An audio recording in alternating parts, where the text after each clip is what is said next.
వక్ఫ్ బిల్లుకి లోక్సభ ఒక 226 ఓట్లు అన్నారు, కానీ ఇది 288 ఓట్లు. అనుకూలం 288 ఓట్లు, వ్యతిరేకం 232 ఓట్లు. బిల్లును వ్యతిరేకించిన కాంగ్రెస్, ఎస్పీ, డిఎంకే తదితర విపక్షాలు, బిల్లుకు వ్యతిరేకంగా ఓటేసిన వైఎస్ఆర్సీపీ. ఇవాళ ప్రజలందరిలోకి చర్చ వెళ్ళాలి. ఎవరు చేస్తారు, ఏం చేస్తారు, ఏ సంస్థలు చేస్తే, ఏ మీడియాలు చేస్తే అనేటువంటిది పక్కన పెడితే ప్రజలందరిలోనూ చర్చ వెళ్ళాలి. అసలు వక్ఫ్ అంటే ఏంది? గ్రామాల్లోకి వెళ్తే వక్ఫ్ అంటే ఎవరికి తెలియని కూడా తెలియదు, ఎవరికి తెలియని కూడా తెలియదు. ఆ వక్ఫ్ అంటే ఏదో తుర్కుల భూమేట అనుకుంటారు తప్పితే అసలు ఎందుకు వచ్చింది, ఏమొచ్చింది, అసలు మా గ్రామంలో వక్ఫ్లకు భూములు ఎక్కడి, ఎందుకు వచ్చినాయి, ఏమైనాయి, దాని చరిత్ర ఏంటని ఎవరైనా బాధితులు అంటే కూడా తెలియదు. నేను వచ్చి ఈ ఇల్లు మాదే, నీ ఇల్లు నాదే అని అంటే ఊకుంటారా? ఎవరన్నా కోర్టుకు పోరా, కేసులు వేయరా, లేకపోతే అక్కడ ఉన్నటువంటి పోలీస్ స్టేషన్లకో ఇంకో దానికో పోరా, లేకపోతే గ్రామంలో పెద్ద మనుషుల మధ్యన పంచాయతీ పెట్టరా? కానీ వక్ఫ్ బోర్డు అనేటువంటిది వచ్చి ఈ భూమి నాదే అంటే ఇంకా నువ్వు హైకోర్టు పోవడానికి లేదు, సుప్రీంకోర్టు పోవడానికి లేదు, ఎక్కడ పోవడానికి లేదు. వక్ఫ్ బోర్డుకు సంబంధించిన కౌన్సిల్ వాళ్ళు ఇచ్చేటువంటి తీర్పే ఫైనల్. మరి వక్ఫ్ బోర్డు కౌన్సిల్ వాళ్ళకు మాత్రమే అనుకూలంగా తీర్పిస్తుంది కదా. అంటే నీకు ఏ భూమి కనబడ్డా వక్ఫ్ బోర్డు వచ్చి ఇవాళ హైవేల మీద, రోడ్ల మీద వర్రి ఏందన్నా ఇంతో జెండా పెడతారు, చెట్టుకు జెండా కట్టేస్తారు, లేకపోతే ఒకటి ఒక ఏమంటారు గోరి లాంటిది ఒకటి కడతారు, ఇది మాది అంటారు. చుట్టుపక్కల 100 ఎకరాలు. మీరు ఈ మధ్యన నర్సాపూర్ అడవుల్లో చూసినా, ఇవాళ వరంగల్ హైవేలో చూసినా, ఆ మధ్యన శ్రీశైలం హైవేలో పోతుంటే చూసినా, రోడ్ల మీద ఏడి పోయినా ఒకటి పచ్చ జెండా కనబడుతుంది, ఇది మాది భూమి అంటారు. అది ఎప్పుడుందో తెలియదు, ఎవడు అడగడానికి కూడా భయపడుతుంటారు, ఊర్లలో కూడా భయపడుతుంటారు. 100 మంది ఉంటారు, ఒక్కడున్నోనికి భయపడుతుంటారు. సిగ్గుపడాల్సినటువంటి భారతదేశం ఇది, సిగ్గుపడాల్సినటువంటి భారతదేశం ఇది. ఇప్పటికైనా ఇది కూడా పూర్తి స్థాయి నిజానికి వక్ఫ్ బోర్డే రద్దు చేయాలి. ఈ దేశంలో వక్ఫ్ బోర్డే అక్కర్లేదు, ఈ దేశానికి వక్ఫ్ బోర్డే అక్కర్లేదు. అట్లాంటిది ఈ దేశంలో ఎందుకు? భారతదేశం అనేటువంటిది మొఘలాయల నుంచి స్వతంత్రం వచ్చిన తర్వాత, బ్రిటిష్ తోటి స్వతంత్రం వచ్చినాక ఇంకా ఈ పనికిరాని చట్టాలు ఎందుకున్నాయో నాకు అర్థం కాలేదు. ఈ చట్టం కొంతలో కొంత నయమే తప్ప పూర్తి స్థాయి కాదు. ఇంకా పూర్తి స్థాయిగా వక్ఫ్ బోర్డు అనేటువంటిదే ఈ దేశంలో ఉండకూడదు. భారతదేశంలో ఈ పనికిరాని సెక్యులర్ అనేటువంటి పదం తొలగించాలి, వక్ఫ్ బోర్డు అనేటువంటిది తీసేయాలి, మొత్తమే తీసేయాలి. ఈ దేశ విభజనకు ఎప్పటికైనా బీజం వేసేదే ఇది. దేశ విభజనకి ఇది మూల కారణమయ్యేటువంటిదే. ఆల్రెడీ దేశం విభజన చెందింది మతాల వాదిరిగానే.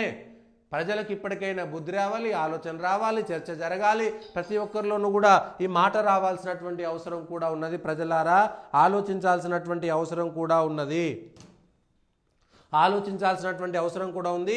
ఎస్, ఇప్పటికైనా సరే కొంతలో కొంత మేలైనటువంటి చట్టాన్ని తెచ్చినందుకు మనం కేంద్ర ప్రభుత్వాన్ని అభినందించాల్సిందే. లేకపోతే ఎవడు పడితే వాడు ఈ హోటల్ మాదే భయ్, ఆ హోటల్ మాదే, ఈ 2000 ఎకరాలు మాదే, ఈ 15,000 ఎకరాలు మాదే. ఎవడబ్బ సొమ్మని తీసుకుంటారు ఇవాళ. అదే దేవాలయాల భూములను కాపాడడానికి మాత్రం ఎవ్వనికి చేత కాదు దేవాలయాల భూములను కాపాడడానికి. అరే ఈ దేశం మీద దండయాత్ర చేసిన గోరీ గారి నుంచి మొదలు పెడితే నిన్నటి నిజాం దాకా అందరూ దేశద్రోహులేరా నాయన. వాళ్ళందరూ ఈ దేశానికి సంబంధం లేనటువంటి వాళ్ళే. వాడు 50 ఏళ్ళు పరిపాలించినా, 90 ఏళ్ళు పరిపాలించినా, నా భూమి కబ్జా చేసి నువ్వు 90 ఏళ్ళు కబ్జాలో ఉన్నా అది నా భూమి అవుతుంది. నా తర్వాత తరాల వారసులైనా సరే ఆ భూమి నాదే అని క్లెయిమ్ చేసుకుంటారు. అట్లా ఈ దేశం మీద దండయాత్ర చేసినోడే. బ్రిటిష్ వాడు 200 ఏళ్ళు పరిపాలించేసినాక వెళ్ళిపోయాడు. బ్రిటిష్ వాడు ఎవడు ఈ దేశంలో నాదంటలేడు, కానీ మొఘలాయలు మాత్రం వచ్చి ఇది నాదే అంటున్నారు. ఇగో ఇక్కడ కుట్ర జరుగుతున్నది. ప్రజలారా అర్థం చేసుకోండి. ఇదొక్కటే కాదు, ఇంకొకటి సూచన. బ్రిటిష్ వాడు కూడా 99 సంవత్సరాలకు అనేకమైనటువంటి చర్చిలకి, లేకపోతే ఈ ఏవో వాటి చదువులకు చెప్పేటువంటి వాటికి సంబంధించినటువంటి క్రిస్టియన్ మైనారిటీ స్కూళ్ళకి 100 సంవత్సరాల లీజుకి ఇచ్చినటువంటి ఈ భూములను కూడా ఒకసారి దుమ్ము దులిపాలి. వక్ఫ్ భూములకు సంబంధించిన దుమ్ము దులిపిరు కదా, ఇది కూడా పూర్తిది కాదు నిజానికి. ఇప్పుడు అవి కూడా దుమ్ము దులిపాలి. ఈ దేశం మీద, ఈ దేశానికి స్వాతంత్రం వచ్చింది, ఆ కుక్కల కొడుకులు వెళ్ళిపోయిన తర్వాత ఆ చట్టాలు మనకు సంబంధం లేదు. వాళ్ళు ఇచ్చినవన్నీ కూడా అక్రమంగా ఇచ్చినాయా కాదా ప్రజలారా అర్థం చేసుకోండి. గోరిగాడో, గజనీగాడో, మహమ్మద్ గాడో, వాడు ఎవరి పేరో టిప్పు సుల్తాన్ గాడో, నిజాం గాడో, వాడు ఇచ్చినవన్నీ కూడా అక్రమమే.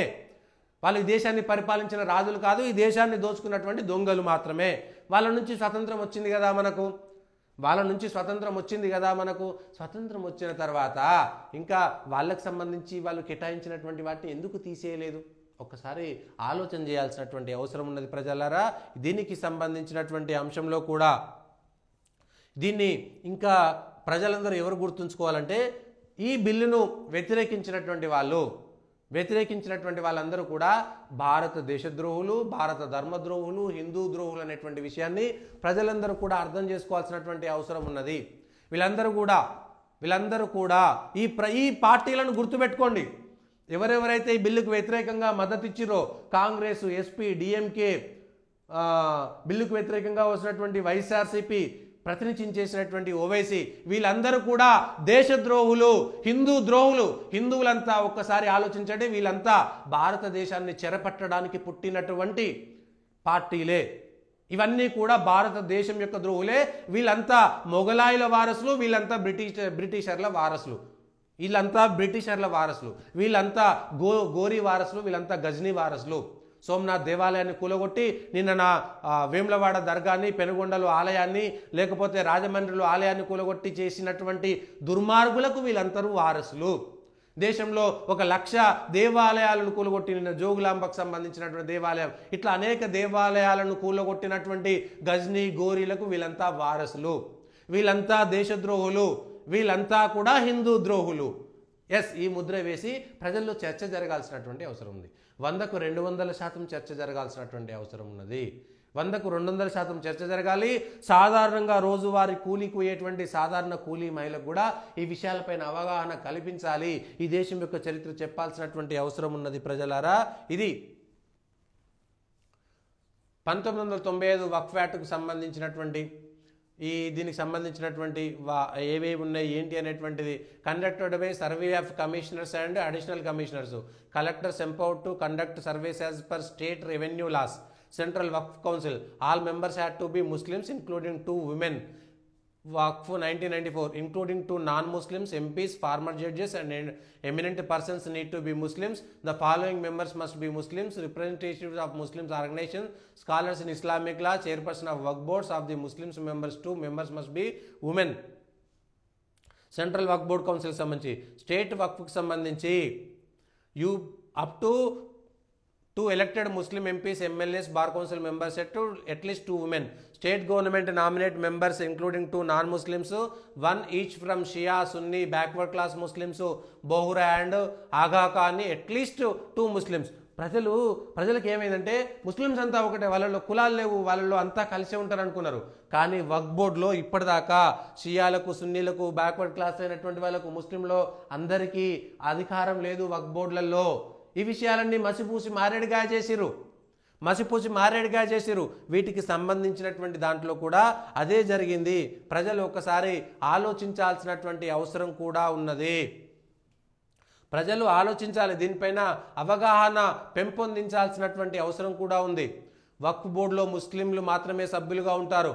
వక్ఫ్ కౌన్సిల్తో పాటు రాష్ట్ర బోర్డులో 2 ముస్లిమేతరులకు సంబంధించిన స్థానం కల్పించాలి బిల్లులో. వక్ఫ్ బోర్డులో కనీసం 2 మహిళలకు కూడా ఉండటం తప్పనిసరి.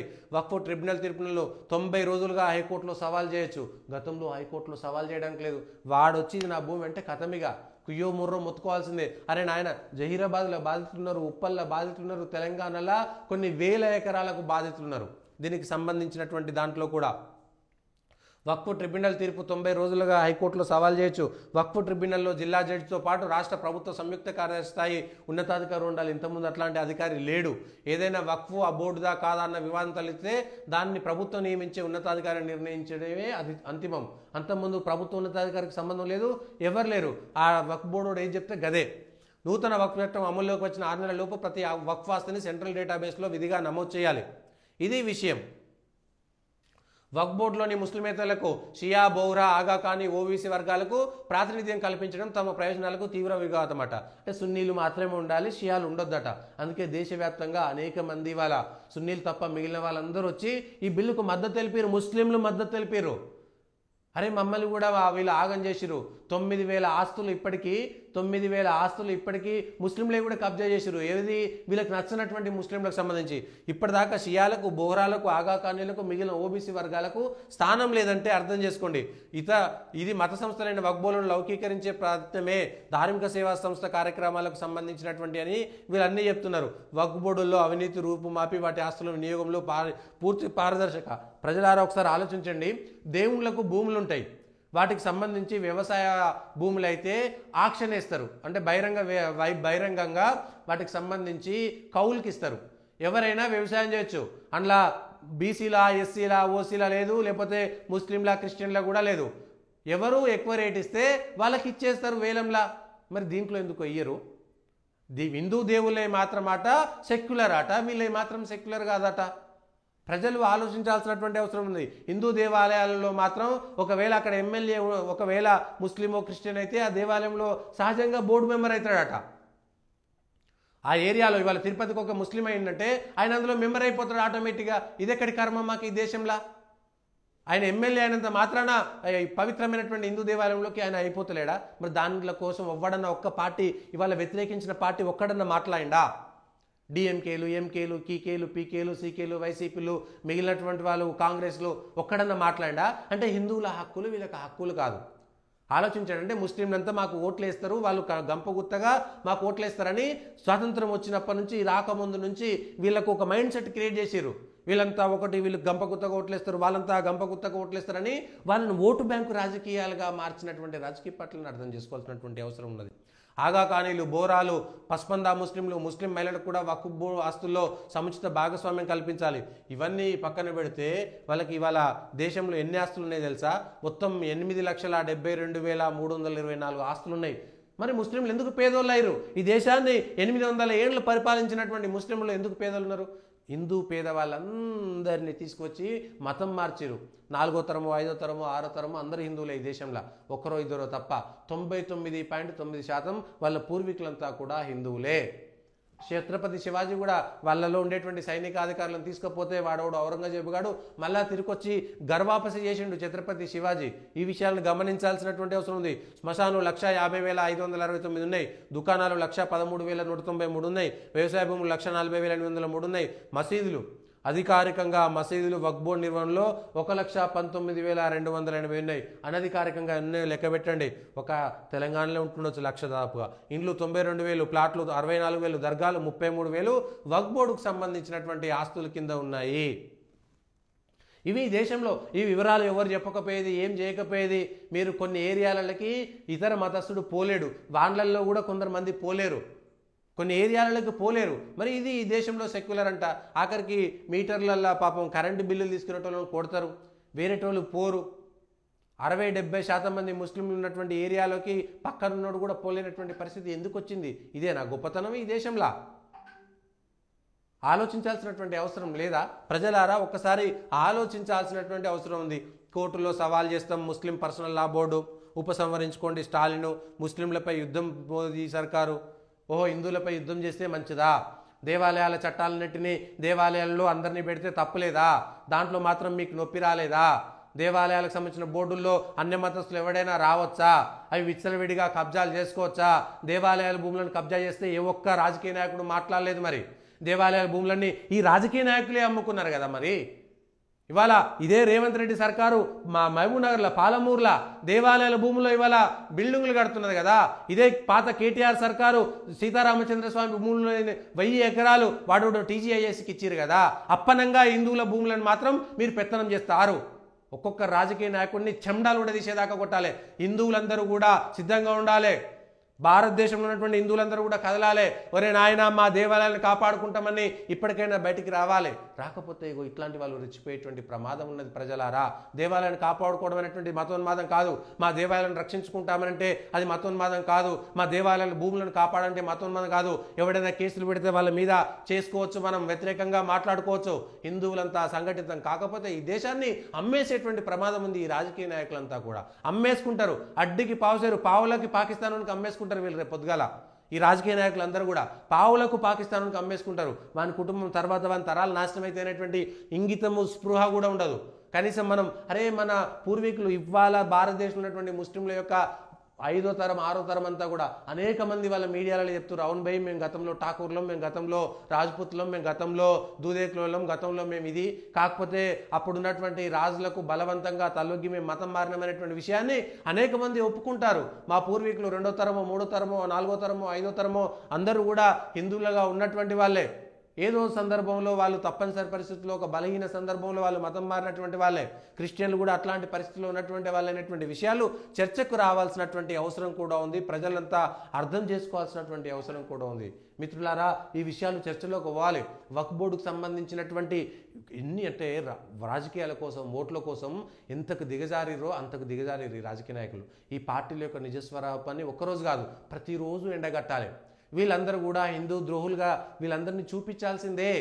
ఇదే దేవాలయాల భూములని కొన్ని లక్షల ఎకరాలు దేవాలయ భూములు కబ్జా అయితే ఒక్కనికి కూడా కడుపునేయలేదు. మళ్ళీ హిందువులే వాళ్ళంతా రాజకీయ నాయకులు. ఇట్లాంటి వాళ్ళందరి గురించి మనం పట్టించుకోవాల్సినటువంటి అవసరం ఉన్నది ప్రజలారా. ఆలోచించాల్సినటువంటి అవసరం ఉంది ప్రజలారా. వీళ్ళందరూ కూడా ధర్మద్రోహులు, దేశద్రోహులే. వక్ఫ్ బోర్డు సవరణ బిల్లును వ్యతిరేకించినటువంటి వాళ్ళందరూ కూడా ఈ దేశద్రోహులే. హిందువులు ఎవరు వాళ్ళకు ఓటేసినా హిందువులు మీరు మీ పిల్లల యొక్క భవిష్యత్తును మంటలో కలిపినట్టే. వక్ఫ్ సవరణకు బిల్లుకు అడ్డం చెప్పినటువంటి వాళ్లకు ఓటేసినటువంటి హిందువులందరూ కూడా ద్రోహులుగా మిగిలిపోతారు. మీ పిల్లల భవిష్యత్తును మీరే సర్వనాశనం చేసినట్టుగా ఉంటారు. దయచేసి అర్థం చేసుకోండి. వీళ్ళకు ఓట్లు వేయొద్దు. మనం ఎవరము ఓట్లు వేయాల్సినటువంటి అవసరం లేదు అనేటువంటి విషయాలను అర్థం చేసుకోవాలి. వాడివేడి 14 గంటల చర్చ జరిగింది. జేపీసీ వేసిరు, ఏదో ఇష్టం ఉన్నట్టుగా వచ్చి చేయలేదు. జేపీసీ వేసిరు, జాయింట్ పార్లమెంటరీ కమిటీ వేసిరు. 14 గంటల పాటు చర్చ జరిగింది. అందరూ మాట్లాడిరు, అన్ని పార్టీల వాళ్ళు మాట్లాడిరు. తిట్టేటోళ్ళు తిట్టిరు, మాట్లాడేటోళ్ళు మాట్లాడిరు.